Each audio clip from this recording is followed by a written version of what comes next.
The final round of the Pirelli World Challenge Touring Car A and Touring Car B Championship about to unfold here on an absolutely glorious afternoon at Mazda Raceway Laguna Seca, all part of the Pirelli World Challenge Grand Prix of Monterey. The grid is set for the two classes that will have their own race today. We'll also have a touring car race as well. But this is a great opportunity for these two classes to really showcase what they're all about, and they have done that in spectacular fashion. I am Greg Creamer, joined, of course, by Jeff Lepper. Ryan Marine will be covering the action down in pit lane for us. And there is a look at the front row. And the interesting thing there, Jeff, neither of these guys are in the points championship. They're out to prove it. It's the guys behind them that are looking at championship battles that they have to deal with here. And they're lined up side by side there. You got Elevon Goulart, that number 70, SCDA SAC Racing MX-5 Global Cup car. Tom O'Gorman starting in the third position in that Civic Si. Grid Life had some problems with that car. And then Start Engine Command coming right now here. Let's get down to the pits lane in the front of the grid.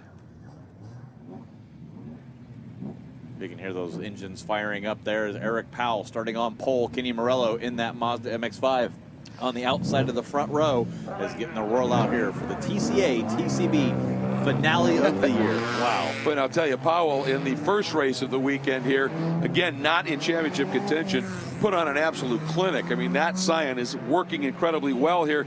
Kenny Morello had great speed, was able to jump up into the second spot and also ending up on the outside of the front row of the grid. The interesting story, Jeff, the gentleman who's leading in the points, Matt Fassnacht, only turning the 7th quickest lap in that first race, which establishes your start position, and he's mired in the order. He expanded his point lead a little bit in the race, but man, he's got to start and be deep in the pack right now. He does, and if he's got a little bit of a comfortable lead there, so I think even if he finishes in 7th, he's probably going to be okay. It's going to really take Elevon Goulart to have a problem, or if Matt has a problem, that's going to open the door for both of those two. It can happen in this championship race. We don't know what's going to go, and I think really the qualifying, it's good, I can finish 7th, I can do good, but now you're back in the field. You're in that kill zone going down into Andretti hairpin with everybody starts to fan out. You got to be very, very careful going in this, trying to get that championship. There's a look at Matt leading the points, and it's a good point because you get down in there, that's when the stuff can happen. And so he's just got to execute a great start, get clean through those opening few corners, and as you said, turn 2 here, the Andretti hairpin, it's pretty legendary for mixing things up just a little bit. The other big story that we talked about in that first race, Tom O'Gorman, that is starting the 94 right there in the 3rd spot, was extremely fast, but the car, you could see something was not right on the back of the car. It was squirming everywhere. And as you take a look at the Cadillac CTS for ATSV pace car, doing a great job. We also have the Cadillac Escalade as our official medical vehicle, and we sure appreciate them as well. But a big fix in just a short time for the number 94 of Tom O'Gorman, having to replace both lower control arms. He said, well, hopefully we won't have a drifting show in this race. We'll be back to find out how it unfolds. Stay with us.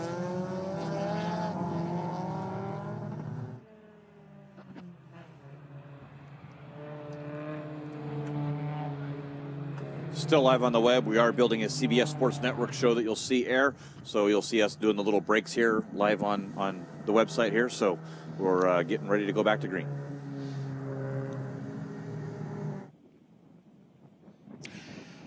And folks, you can see lights out on the Cadillac safety cars. The field comes around and will queue up on the front straight for the last standing start of the 2017 season for these two classes. And it was interesting, we were talking about as we went to break, Tom O'Gorman with the control arm issues. Remember, Shea Holbrook went to the front in the race earlier today, then went back as well.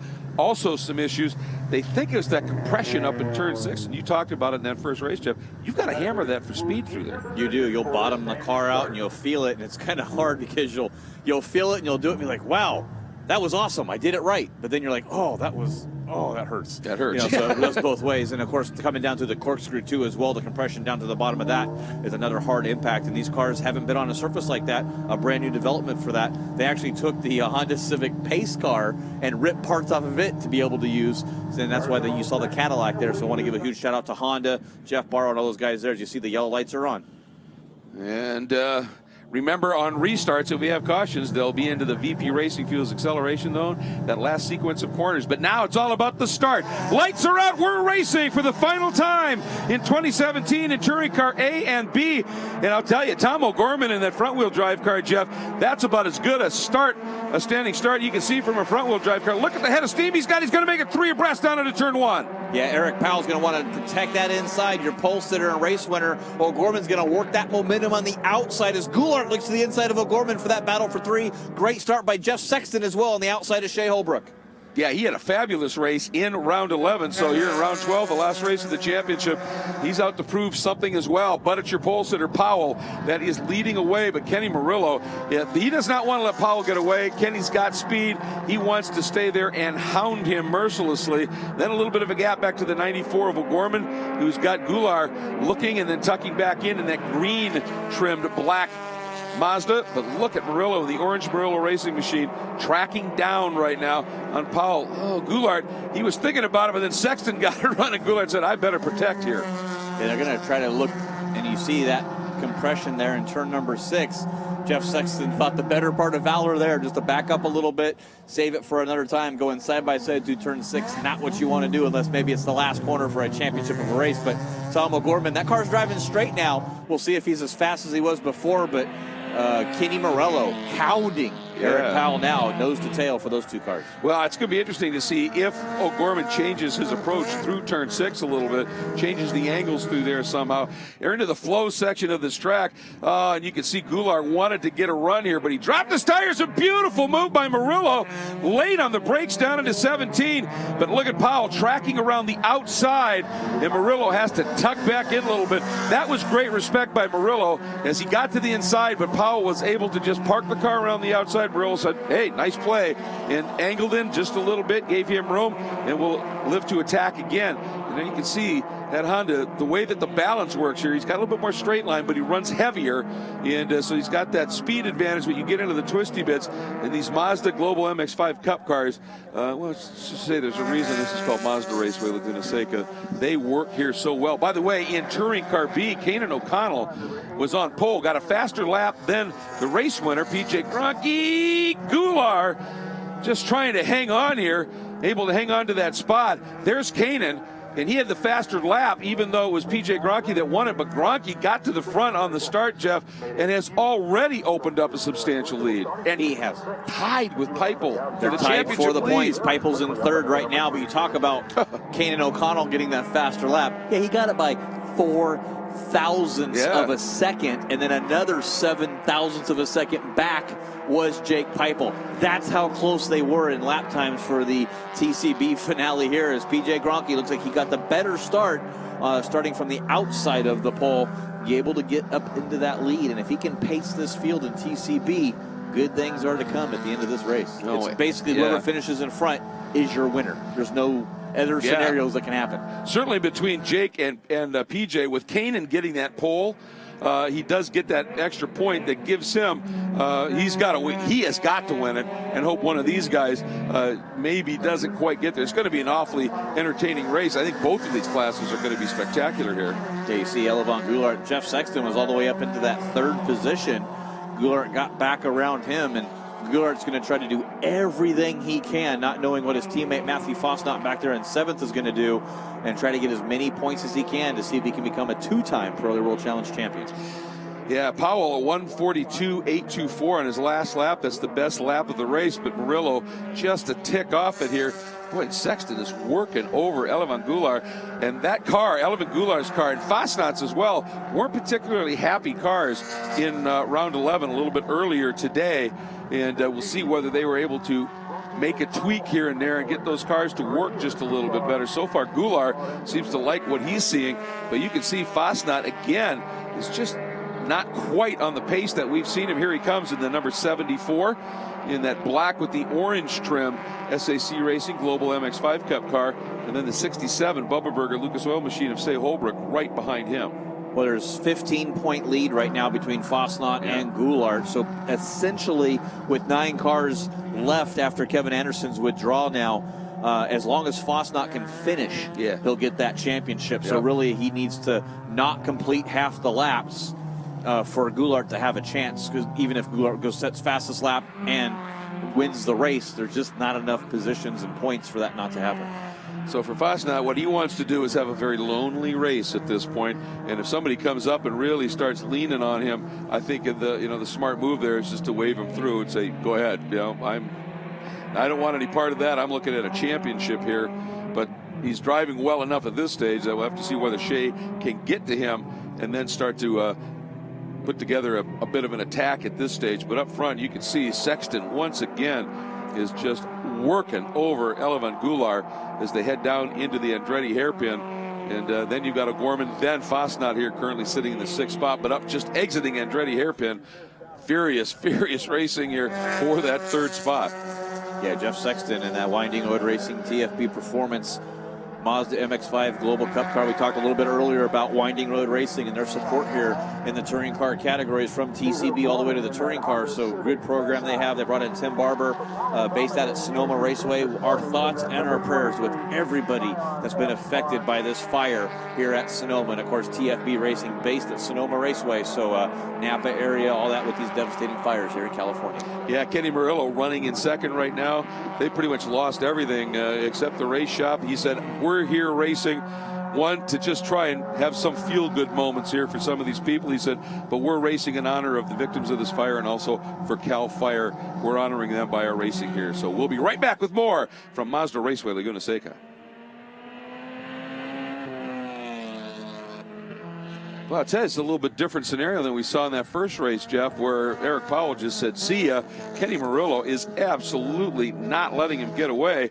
And I think with the balance on that Mazda, if he can hound him long enough, that Mazda might just be a real weapon at the end of this race. They're so light and nimble, and he just took away the fast lap for Powell at a 42.3. Well, absolutely. They know that reliability of that Scion FRS at Tech Sport Racing, developing that new platform here in that TCA trim, a lot of teething problems getting that going. Eric Powell said there in his interview you saw at the first race that this is the best handling non-aero car he's ever driven. So if they can keep that car together, and I think Kenny probably thinks, I probably don't have the same race pace as Eric does, but if I can stay there and push him into either a mistake, very unlikely for Eric Powell, but more than likely a mechanical problem or a failure, that might be my good shot. Boy, Jeff Sexton, there's no there. He's going to push as hard as he can to try to get into that final podium space. And O'Gorman, I don't know, man. You might want to go run that car off course and maybe break those control arms again, because he's back in 5th. Had a little better result there when the car was all over the place.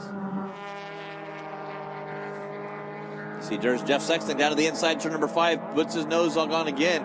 Elevan Goulart, they just missed the setup during that first race, made some changes, and you can see he's in that 3rd and podium spot. I gotta think, though, that he might just be hanging up Jeff Sexton a little bit, because now Tom O'Gorman has closed in to the back of Jeff Sexton coming up the hill. And we know that Honda Civic SI, the turbocharged, the cooler air, has that torque and that power coming up the hill. In here to the corkscrew. By far, one of the most iconic corners, pretty much, I think, besides Casino at Monaco, I think. There's really, anybody that's a race car fan knows about the corkscrew and, of course, the Casino turn. Absolutely. It is part of the legend of this great raceway, celebrating its 60th anniversary this year here. We'll be right back for our CBS Sports coverage.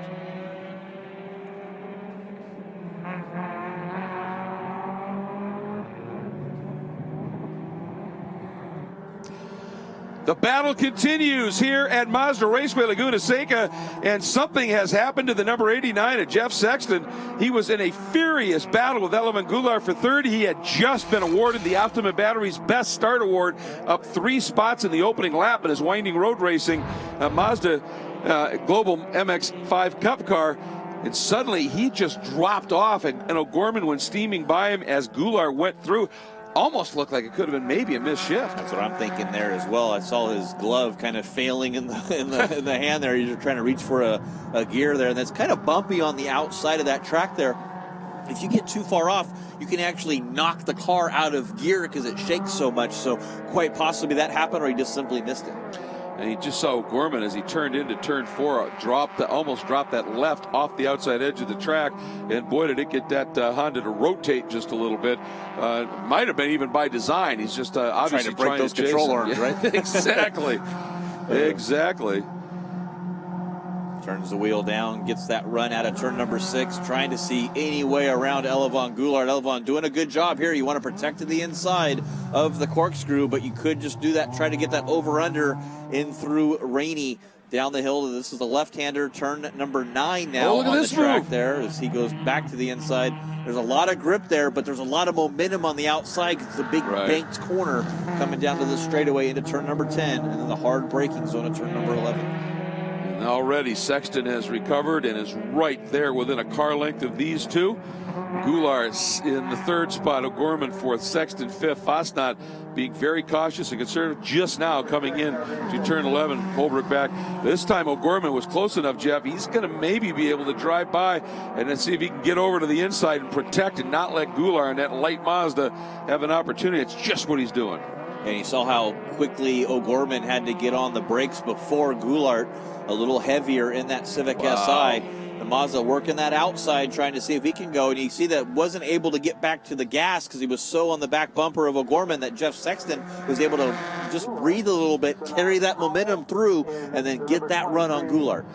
And when Goulart went around the outside of the Andretti hairpin, turn 2, when they exited, Tomo doing exactly what he should have done is he gave him room. He said, you established there, I'm not going to try and drive you into the dirt. And played it just, I mean, two very, very talented racers, racing hard but clean. Love to see that. Good battle here for that 3rd and final podium space as Eric Powell has pulled about a 1.2 second lead over Kenny Murillo. Still in striking distance is Murillo, not letting him go, and it is PJ Gronke about 2.5 seconds over his teammate Johnny O'Connell in the B-Spec here, and Jake Peipel not letting them go back about another 3 seconds behind. Yeah, that is an intense championship battle. Came in with the top 3 covered by 2 points, and after the race when things checked out a little bit, the top 2 dead even with Kanan back by 4 points. And once again, PJ Gronke has been able to open up a little margin. Same thing, however, as O'Connell has been able to open up a sizable margin back to Jake Peipel to the tune of what, about 5 seconds? 5, yeah. 2.55 seconds now, so it's not as close as we're normally used to seeing in B-Spec. And you do have Motec data systems on here that kind of monitors your acceleration, your latitude, G-loads, your acceleration curves. These teams can go back, look at their data. Drivers can look at the data, say, okay, where can I improve? What am I doing wrong? Let's change some settings. And you can go way off and be totally wrong. Oh, yeah. Or in PJ Gronke and Kanan O'Connell, looks like they found something in these Chevy Sonics from Tech Sport Racing and starting to pull away from Jake Peipel for that championship. Through the corkscrew, what is that, 11 stories? You just plummet from the top of the corkscrew down to the bottom, and then you keep falling down the hill through Rainy Curve here. That is a look at Elevon Goulart. Daniel Moan. Oh, Daniel Moan, excuse me. Yep, yeah, absolutely. Number 73, and got word from, I talked to him and his wife in the paddock a little bit yesterday. They're got a little cottage right by Sebring in Florida and did about $30,000 worth of damage in the hurricane there. So, they were affected by that. Just, the natural disasters we've had here in the last couple of months. And I know all of us are affected by that. Once again, just thoughts out to everybody. It's been a rough summer on an awful lot of levels here. Here's Jake Peipel, the young man, very, very fast in his Peipel Racing Honda Fit. And that first race, Jeff, I mean, these guys were just covered by that proverbial blanket I talk about. This time, something's changed. Just huge gaps between these top 3 in touring car here. It really has. And that Honda Fit that he has, that's one of the original Honda Fit development cars for this new platform when it became a B-Spec and Honda came into the series. So that was... I've actually got a chance. I drove this car at Buttonwillow in an SCCA major race, so this car's got some miles and some wear on it. It's always been refreshed and ready to go, but just a little bit off. And in the B-Spec, you got to think if you're a 0.5 of a second around an 11-turn course, you're a 0.5 second slower every lap. That's how close B-Spec is. Well, and these cars too, it's when they are close enough to the car in front, you get these little drafting packs. Even on a track like this, because of just by design, these cars are rather underpowered. And when you break that, I mean, then you can just start to gap somebody. If your car, like you said, is just that wee bit better, you can suddenly build big margins, can't you? And they're into that TCB traffic, building those big margins. A lap ago, I said Murillo was only 1.2. Now it's 2.8. So those margins with that traffic, with the draft, or you make a tiny little mistake like you miss a shift, you lose 1.2 seconds just like that. Yeah, and I've got to think that Murillo just got caught somewhere. And his lap time, you can see it. The last lap, Powell went a 42.8 and Murillo a 44 flat and just lost a huge chunk of space here. You get caught behind somebody at the wrong spot and get that momentum killed. It takes you a long time to get it back up again and really be able to get back to speed. And I'm looking at the time chart. So far, O'Gorman at 101 miles an hour through the straightaway. And before that, most of all the cars in the TCA category were over that 100 miles an hour mark. So with the heat here, the temperatures, cars running just a little bit slower here with the conditions the way they are. Interesting development here as we watch the 74 of Matt Fasnacht. He is slowly starting to close in just a little bit on Elevin Goulart, probably because he's got Shea Holbrook hounding him. Lots of great racing yet to unfold here in Touring Car A and B, and we'll be right back for it.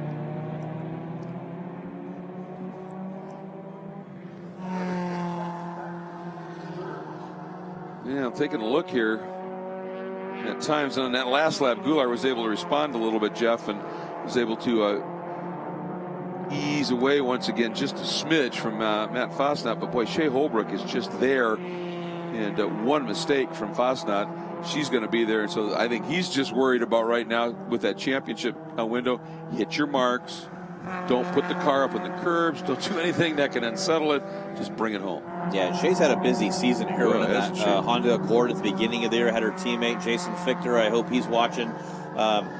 I know Jason's not going to make the banquet, but I just got done seeing the edit of the banquet video, and Jason Fichter's spectacular crash at VIR. Hey, buddy, you made the highlight reel. There you go. Yeah, it's probably not the way you wanted to make the highlight reel, but hey, you know. And then, of course, with Shea Holbrook switching from that. Any news is good news, right? So switching from that Honda Accord platform to this Civic Si, and of course, Bubba Burger on the side. I had a chance to grab a Bubba Burger at lunch and saw a plane flying the Bubba Burger banner right over the racetrack as well. So a lot of support for this young lady and her team, Shea Racing, with the Civic Si. Her dad, Jeff Holbrook, really kind of set down mid-year, made that switch, not only with the car, but also with her, said, look, you need to focus on driving. Yes, there's Shea Racing. We're family. We do this for a living.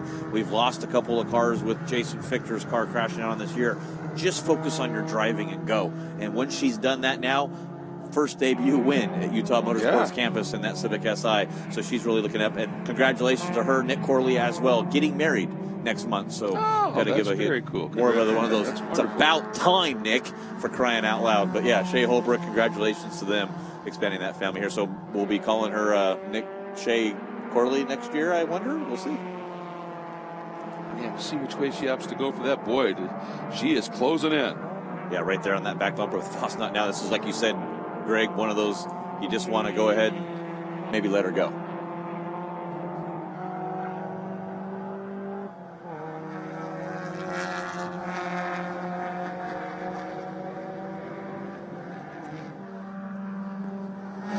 Eric Powell continuing to stretch his margin. Once he was able to break Murillo in some traffic, he's got that margin now up to almost 7 seconds.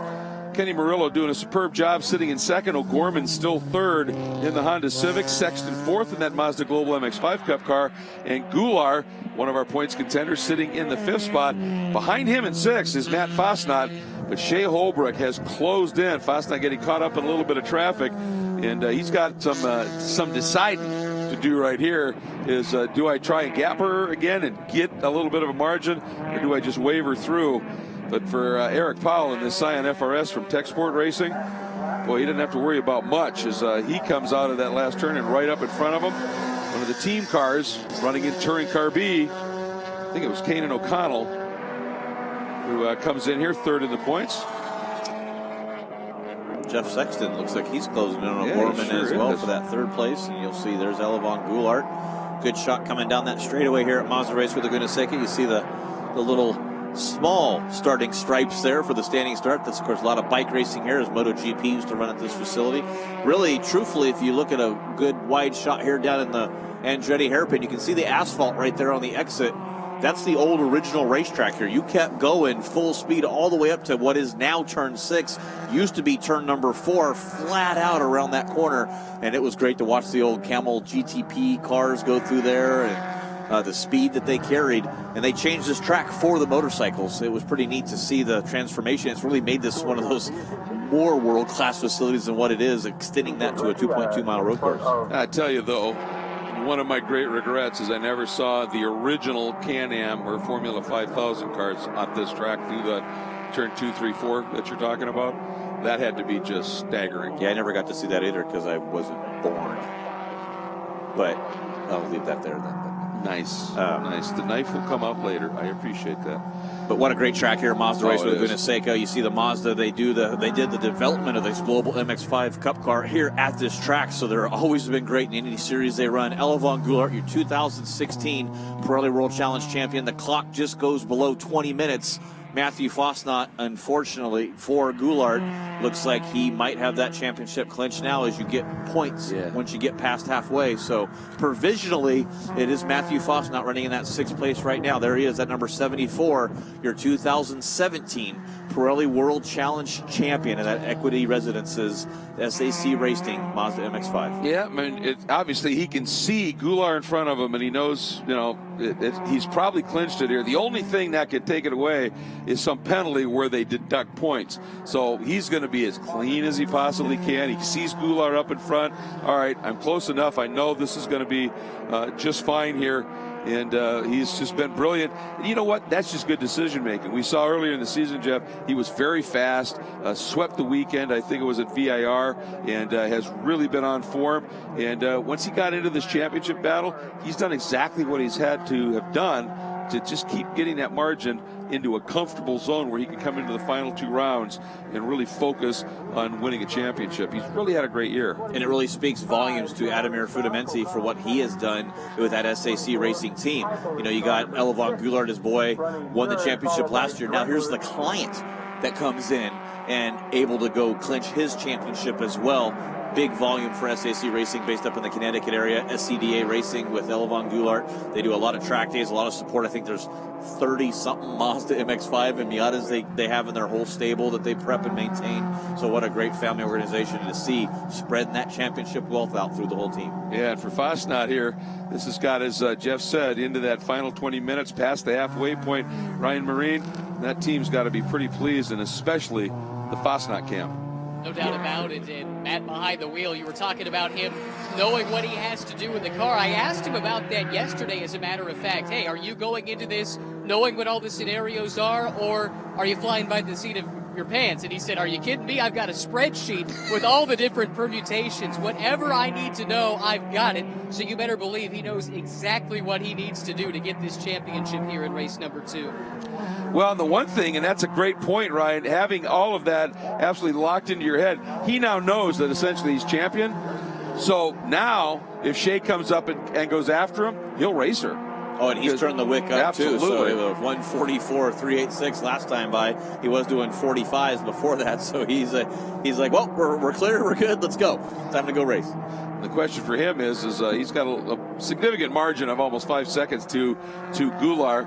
I know he'd love to be able to run Elevon down and have those two teammates have a fun battle all the way to the flag. And Elevon right up there, you can see him in that green and black car. He knows too that now Matt's champion. So when they get up there, and if they get into a good little scrap, no holds barred, man. Oh, yeah, and you know that there's probably nobody that's bittersweet for Elevon. You know, it's like, oh, darn, I missed it. But wow, how happy I'm in for my friend and my teammate, Matthew Fosnot, to get this win in that championship. So congratulations once again to Fosnot. But we still have championships to be decided here. PJ Gronke, Kanan O'Connell kind of staying on. Whoa, Jake Peipel, unfortunately, big tank slapper you saw in that Honda Fit coming out of turn number 5. Great save by that young man there. And give him a follow. You see it there on the back bumper. Wow. Follow it out along at Jake Peipel.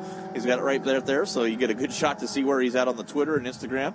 But wow, what a great save that was, because that could have been really bad had that been a wall there. Just lost the grip coming up on there, trying to get everything he can to see if he can work his way back up, but still running significantly off the pace.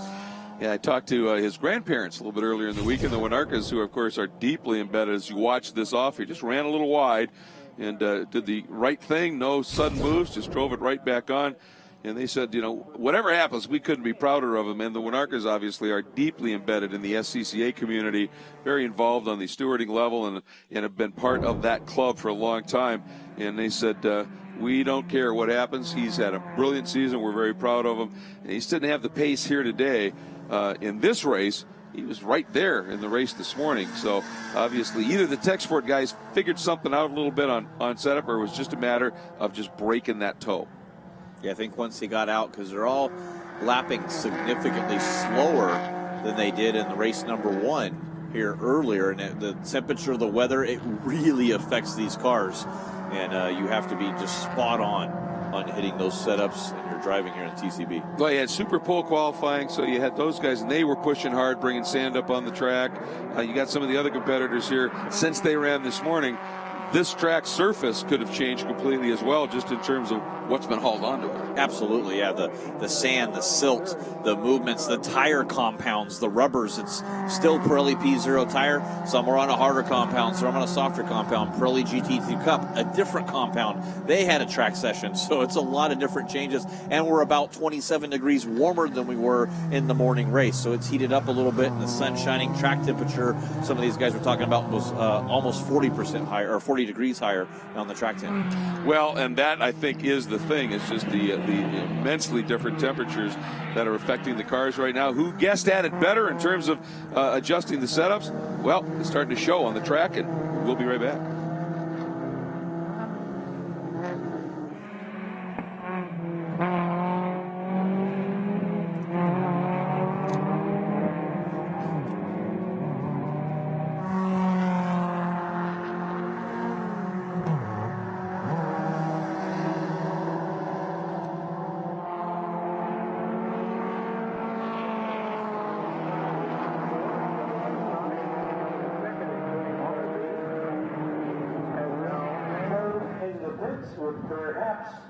Oh, huge development here. The number 24 of Kanan O'Connell, third in the points coming into the pits, Jeff. Problems for the Tech Sport Bondurant Racing School machine. Oh, not sure what happened there. You see just hands on the head. Unfortunate, as this is not only the swan song for Kanan O'Connell here in Pirelli World Challenge. Not sure where that young man will end up, but this is it for TCB. This is the very last TCB race that you'll see here in Pirelli World Challenge. Started in the 2011 season and championship. Ran its course now, and unfortunately this is the end, and Kanan O'Connell will not be a part of that final checkered flag. That's a real shame. He's had a great season. I mean, I don't think there's any question in saying that he's been the fastest guy in the class. He's had a number. I mean, this was the 7th pole today. He has just been the guy, more wins than anybody else. He had one race where he lost all his points, didn't accrue points, and that's what's kept him back in the championship a little bit. Tremendous talent, and hope to see a lot more of him in the future. But it's a tough way for it to end, for sure. It sure is. And, you know, it's one of those racing as good days. And unfortunately, there's a lot more bad days than there is good days. So you really cherish in those good days. But, boy, to see Kanan O'Connell, you know, you can see he's there. He's excited. He's good to be a part of it. You can see the devastation on his face as well. Yeah. You know, now it's left for him to cheer on his teammates.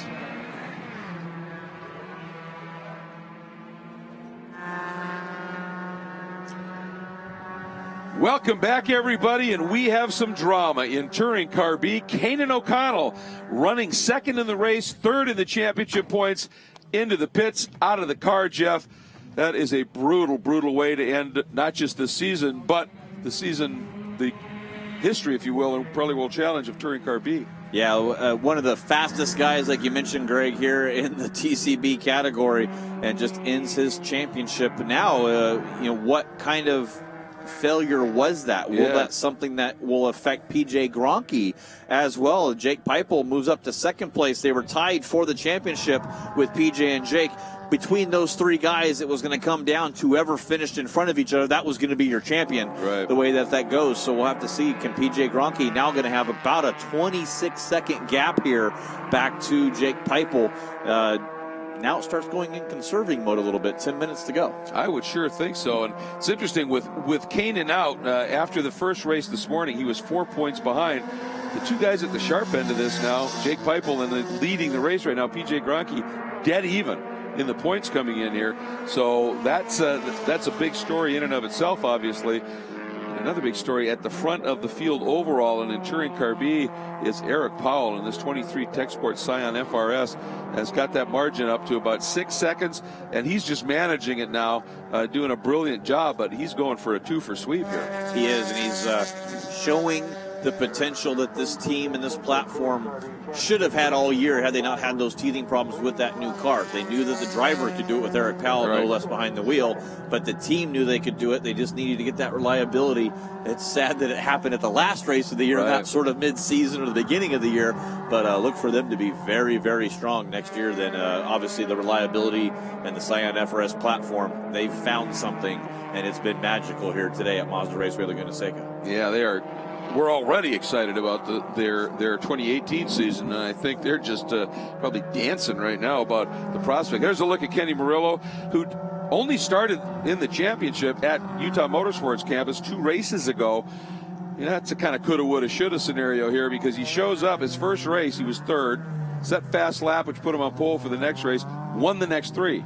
It's so had he been running full season, who knows? Yeah, this championship would have a far different lookout, so hopefully we'll see him here all next season long running that Mazda Global MX-5 or another platform as well, but definitely to have Morello Racing and his dad Ken to be a part of this grid and this championship. Just a great family, and once again, thoughts and prayers with them for their losses here in the California fires. And Tom O'Gorman getting it done in that grid life. Good to see our past TCB champion get a chance to move up. Thank you to Honda Performance Development for that, one of our great partners, providing our pace car and our touring car categories with that brand new Civic. And Tom O'Gorman, you can follow him along. It's great to see Tomo and his exploits that he does, and driving across the country in a street version of his race car. It's pretty neat to see. And if you haven't had a chance, go check out Track Night in America as well. A chance for you to drive your car on the track, and you'll have no less than Tom O'Gorman leading you around. Pretty neat stuff. Yeah, he's a great ambassador for the sport of road racing, absolutely. And he's not exactly comfortable now in front of Jeff Sexton, who seems to be finding it just a little bit and is right up in the mix. And I'll tell you, you look at this track, and it always, first thing you think is MX-5. They just are so fast here, just so fluid and the like. But Powell and O'Gorman in different platform cars, and O'Gorman in particular in a front drive car. You talk about it, front drive can do well here, but you need the right driver to pull it off. And Tomo has done the job. And there, just going out of frame, is the number 74, Matt Fosnot, as he has gone around Goulart. Look at that. He's picked them up and picked them off. Yeah, he sure has. And then Shea Holbrook back there in 7th, starting to close in on Goulart as well. Which Matthew Fosnot, man, I tell you, he needed to do it halfway. Once it got past that halfway point, turn the afterburners and the wick up and start running. He said his fastest lap that last time by a 1:44.162, best and last on our timing monitor. You follow along at world-challenge.com. You can see it. I think he knows. You saw his hand out the window already, still with 7 minutes to go. He is pumped up in that car. Oh, look at this. Here comes Shea Holbrook after Elevan Goulart. It's interesting. Elevan is, of course, the defending series champion. He is always spectacularly quick. And something has just not been quite right with that machine here all day. And Shea now able to run him down. But you were talking about Fosnot just setting his personal best. When you have a personal best on our timing monitors, it goes green. And I've been looking over there, and the last number of laps, green. He is just absolutely smoking quick right now. And we talked about a guy who's been smoking quick all year, but unfortunately out of the race, a championship contender in Touring Car B is Kanan O'Connell. He's with Ryan. That's right. Kanan came into this weekend with a chance at a championship, a really good chance even coming into this second race, but it came to an abrupt end. Any idea what took you out? Yeah, unfortunately we lost third gear in our car, pretty much the most usable gear, and the transmission actually got basically stuck in neutral. So had no drive. It was an issue that cost us pretty much the race at the beginning, in starting to miss shifts, and unfortunately it ended up being what cost us a championship. As 2017 comes to a close, any idea what 2018 is going to look like for you in your career? You know what? I can't say yet, but this is definitely not going to be the last you see of me, so hopefully you guys aren't too tired of me yet. Very good. Sorry about the way today went, but good luck and good job all season. No problem. Thank you guys so much. No, we are not tired of seeing him, and look forward to wherever he ends up running. He is just an absolutely delightful guy, and of course he is the son of one Johnny O'Connell, Johnny Red, And it's good to know that Kanan is going to be around and racing hard next year. We'll step away for a moment here from the Pirelli World Challenge Grand Prix of Monterey.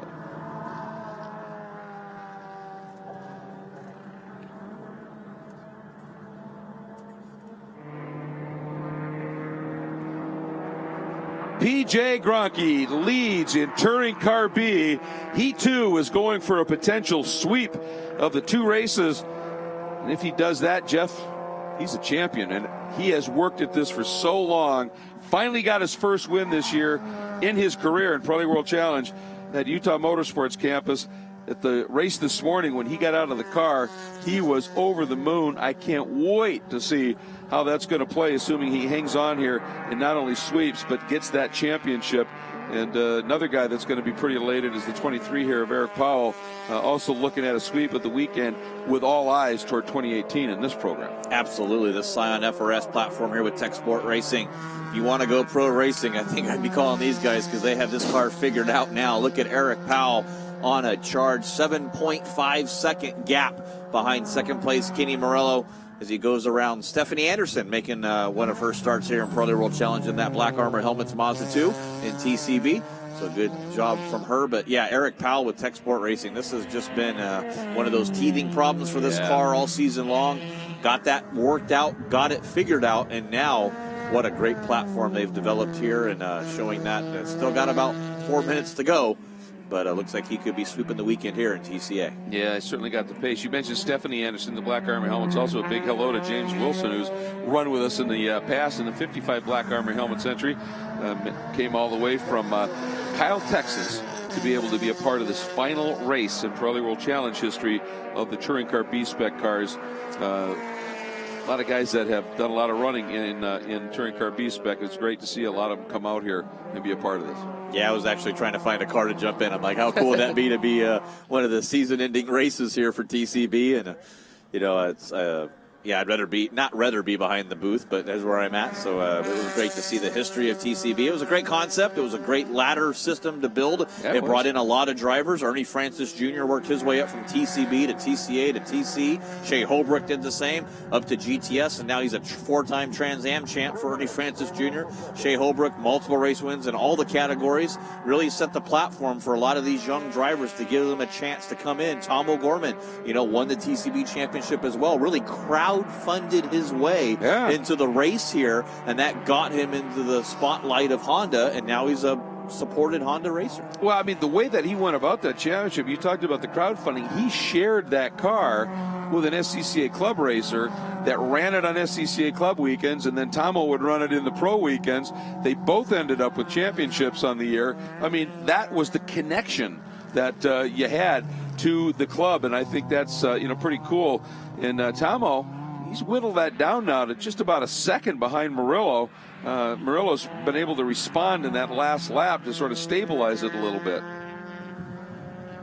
You can see the Tomo blue on the front of that Honda Civic SI, the blue trim there through the bumper. He's got those blue Ray-Ban sunglasses that he wears around if you follow him on social media. But Jeff Sexton, what a superb job coming on strong at the end of the season as well. When you talk about what might have been for that young man with the incident he had at Canadian Tire Motorsport Park, and Kenny Morello there, got turn signal on, got everything going on in that car, trying to get a little bit of a draft. Jake Pipel, I know he'll be devastated in the championship, but what a debut here in Pirelli World Challenge for that young man as well. Absolutely. Pirelli World Challenge, just the only real professional race series in the world that has its own built-in ladder system. We saw it with Michael Cooper, a touring car champion, a GTS champion, and now a Pirelli World Challenge factory GT driver with Cadillac. Of course, that program going away, but working that ladder system, it's going to be sad to see TCB go, but excited to see the growth that we'll see in the TCA category, then our touring car category, and then that touring car international class there with the Audis, Volkswagen, and Honda. You'll see a little bit later. That's going to be spectacular, isn't it? But tell you what, so Sexton right now, he is up the ante, and look at that run all over the back of O'Gorman. White flag will be coming out next lap for Eric Powell. So Sexton has turned the wick up. He wants to be up in the box, man. He wants to get there right now. And O'Gorman, boy, he's got to fend him off. And both of them look to be closing on Murillo a little bit again. Yeah, it's going to be a battle for that second place. It's a second, third, and fourth for the podium spots here. And I kind of got to think they won't be in this order when it comes across the line as they're battling here for that final podium spot. Murillo in second, O'Gorman and Sexton. I think the best thing that can happen for Murillo is if Sexton and Gorman start racing each other side by side, or if the Sexton just stay where he's at and kind of catch up to a little bit. But Eric Powell onto the front stretch will get that white flag. One more time around in the 2017 Pirelli World Challenge Touring Car A and B season. And look at this. We've got the drag race. O'Gorman, I think Sexton got by him in 11, and then O'Gorman just powered by him down the straight here. And that's what you're talking about, getting into that side-by-side. And Murillo, as he comes by here, take a look at the lap times. Yeah, that gave Murillo by just a smidge the opportunity here, but boy, these guys are closing it up once again. Yeah, sure. Sexton did a 44.1. Yep. It's a 44.5 and a 45.6 for Murillo. So you talk about the times there. Sexton, the fastest car in this group of three, and he's outside looking in for that podium. And in Touring Car B, it's PJ Gronke with a big margin right now. Back to Jake Peipel in second, and Jasper Drangler. Great to see him up with a shot here at a podium. Jasper talked to him earlier, and he said, yeah, weak link in this car's me. He said, I started out, he said, I did dirt oval racing and then went to like the K&N series and the like, and he said, I'm still trying to figure out this road racing thing. I love it, and I'm loving doing it. And he said, for him now, he's really picked up the form. He's got a shot at a podium here, but boy, O'Gorman is closing on Murillo. He's got no choice. He has to go and try to stay in front of Jeff Sexton.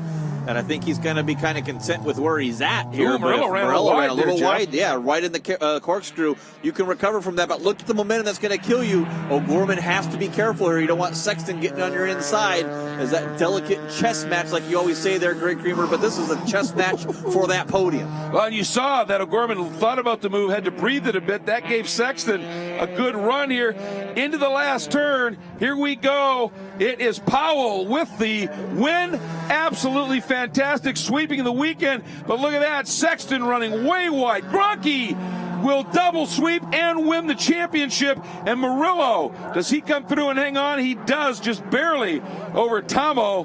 What a finish here with Sexton sitting in the fourth spot, but Eric Powell sweeps and does the double. But that guy right behind him, that number 25, not only does he sweep the weekend, he is a Pirelli World Challenge Touring Car Champion.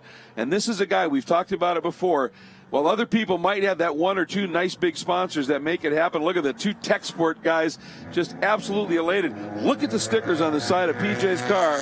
He's got like 30 sponsors that chip in 500 or $1,000, and that's what allows him to make the run. And that is one absolutely elated crew, and deservedly so. It is. It got Verax.ca, Tundra, Cabano's restaurant. I mean, he's just got so many supporters that he has on the side of that. One guy just pays his hotels, another one pays his flights. PJ Gronke does such a superb job of getting all that around Prestone there.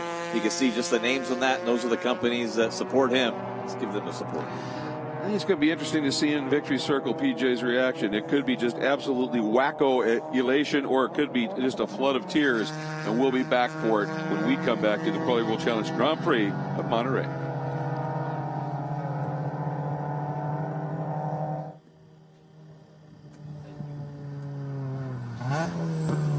With you here on the web, basically we're going to sort of lay out here once they get into pit lane. Ryan Marine will be down there. We'll hear from our winners and champions.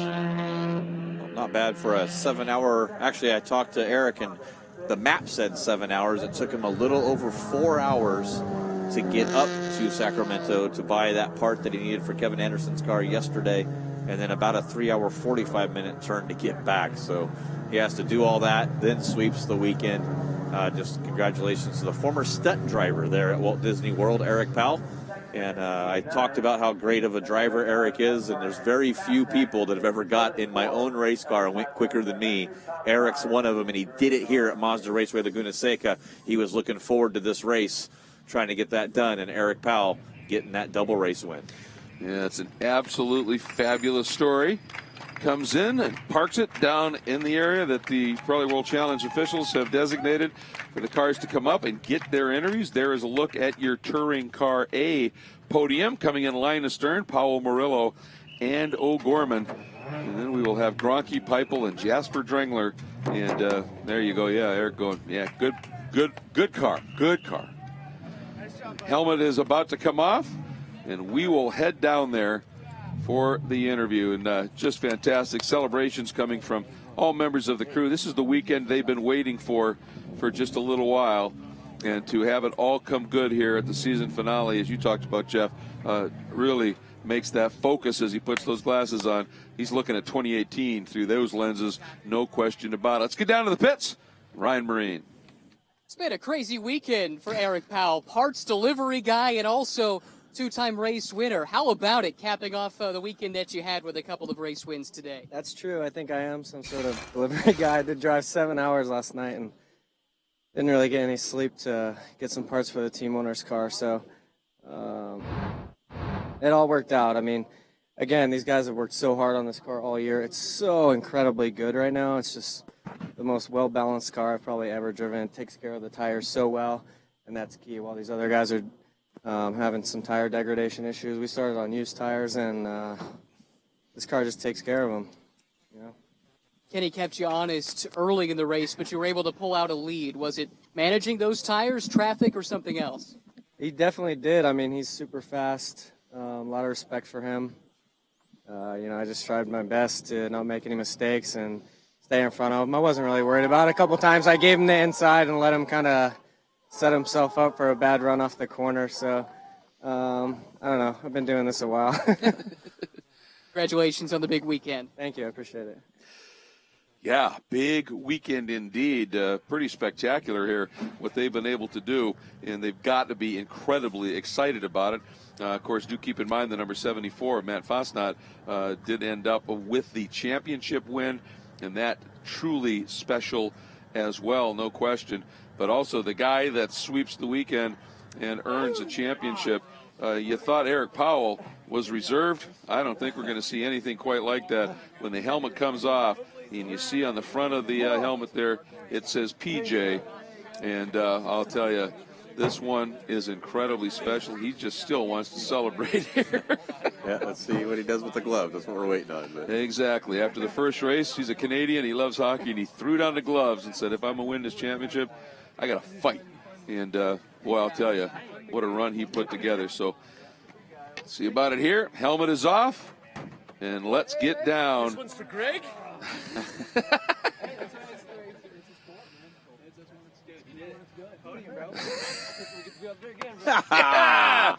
All right, that is fantastic.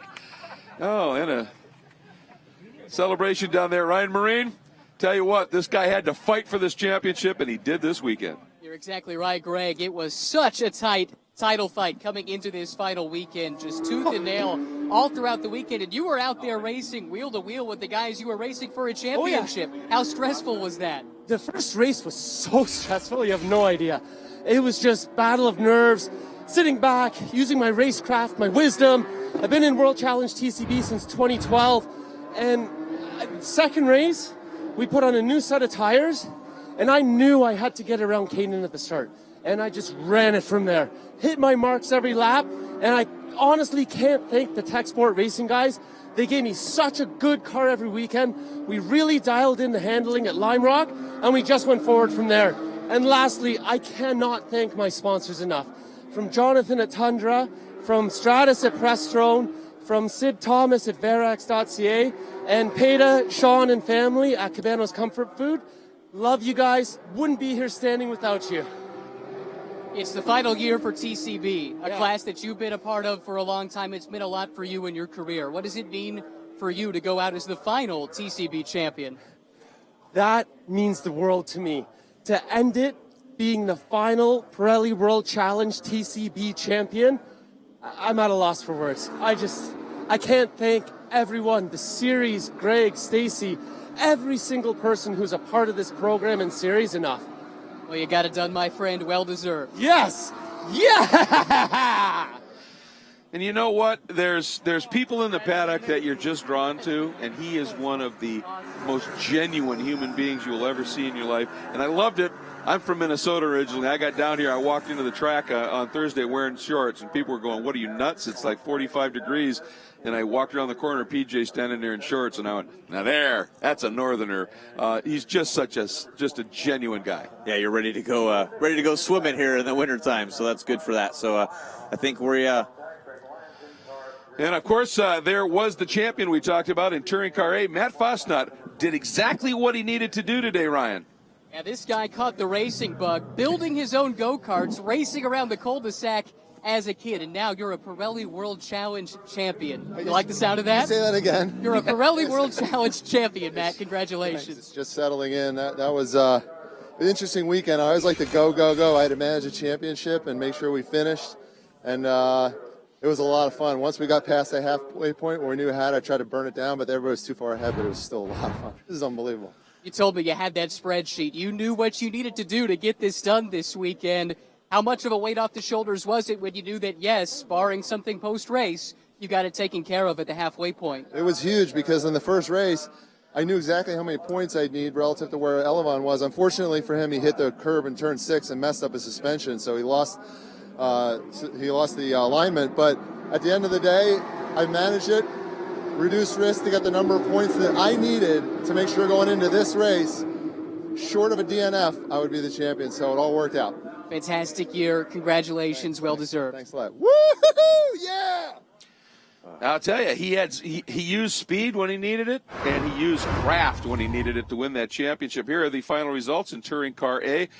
Powell, Murillo, and O'Gorman, another great drive by Tomo to complete the podium. Jeff Sexton and your champion, Matthew Fosnot, fighting back after he got through halfway from 7th back up to claw into the top 5. Just an absolutely superb drive for him with Holbrook, Goulart, Parsons, and Daniel Moen completing the Touring Car A field. And, of course, in Touring Car B, just an absolutely exceptional weekend and a great run by P.J. Gronke. Pretty much a great weekend for tech sport in general here. But Gronke, Peipel, and Jasper Drangler. I think it's just great to be able to say in the final Touring Car B race in Pirelli World Challenge that he was on the podium. Not bad run for him as well. James Wilson, Damian Scherzon, we saw him run a lot of the different, a couple years ago in the B-Spec category as well as TC, the Canadian as well, sitting in that 5th place. Stephanie Anderson in 6th, and Kanan O'Connell. You saw that unfortunate DNF for that Chevy Sonic in his championship here.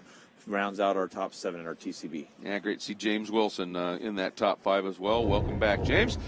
So that wraps up our 2017 Pirelli World Challenge Touring Car A and Touring Car B season, and again wraps up the history of Touring Car B and the Pirelli World Challenge. Bit of a bittersweet moment, but it couldn't come in a better place. This is such a challenging venue. When you earn a championship and the final race is here, you know you have truly earned the right to be called champion, and they certainly have. So we're going to wrap things up here. Again, on behalf of Jeff Lepper and on behalf of Ryan Marine, doing a great job down in pit lane. I'm Greg Creamer. Do remember, folks, we are by no means done with activity here today. There's going to be a little bit of a break, and then at 4 o'clock or thereabouts, we will have the final of the touring cars for the 2017 season. Well, that one should be spectacular as well. Absolutely, and want to thank all the fans to watching globally and worldwide on our webcast here as well as CBS Sportsnet. It's going to be exciting times. Wait for 2018. Yeah, buddy. Thanks all.